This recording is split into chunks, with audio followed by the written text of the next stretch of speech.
கற்சிலை கண்ணீர் விடுமா, அந்த கதையை பற்றி தெரிந்து கொள்ளலாம். அதாவது ஒரு காட்டுல ஆண் மற்றும் பெண் சிங்கம் வாழ்ந்து வந்தன. அந்த இடம் அது வாழ்க்கை நடத்த ஏதுவாக அமைந்திருந்தன. அங்கு ஒரு கற்சிலை இருந்தன.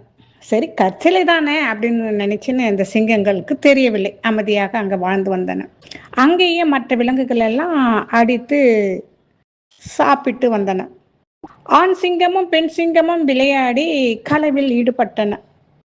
குட்டிகள் ஈண்டன. காலப்போக்கில் அங்கு ஒரு சிங்க கூட்டமே உண்டாகிவிட்டன.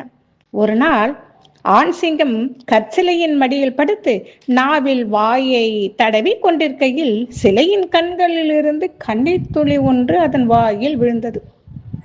பரவழியில் அனுபவித்து வந்த அளவு கடந்த ஆனந்த நிலையின் காரணமாக உண்டான கண்ணீர்.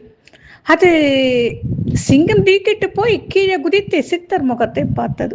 சித்தரின் உடலில் சற்று கூட சலனமில்லை. ஆனால் கண்களில் மட்டும் கண்ணீர் துளிகள் சொட்டு சொட்டாக உருண்டு உதிர்ந்து கொண்டிருந்தன. சித்தரின் கண்ணீர் துளிகள் உண்டதால் சிங்கத்திற்கு ஞானம் உண்டாயிற்று.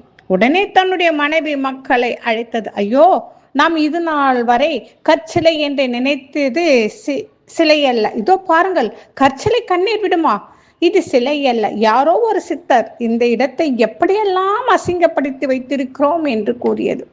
உடனே நிலைமையை புரிந்து கொண்ட பெண் சிங்கம் அந்த இடத்தை சுத்தப்படுத்த தொடங்கியது. மற்ற சிங்கங்களும் உதவி புரிந்தன. எலும்புகளும் தோள்களுமாக கிடந்த அந்த இடத்திலிருந்து அசுத்தங்கள் எல்லாம் போக்கி தண்ணீர் தெளித்து நறுமண மலர்களை கொண்டு வந்து குவித்து மங்களகரமான இடமா மாற்றிவிட்டன. அன்று முதல் சிங்கங்கள் புலால் உண்ணுவதே விட்டுவிட்டனமா.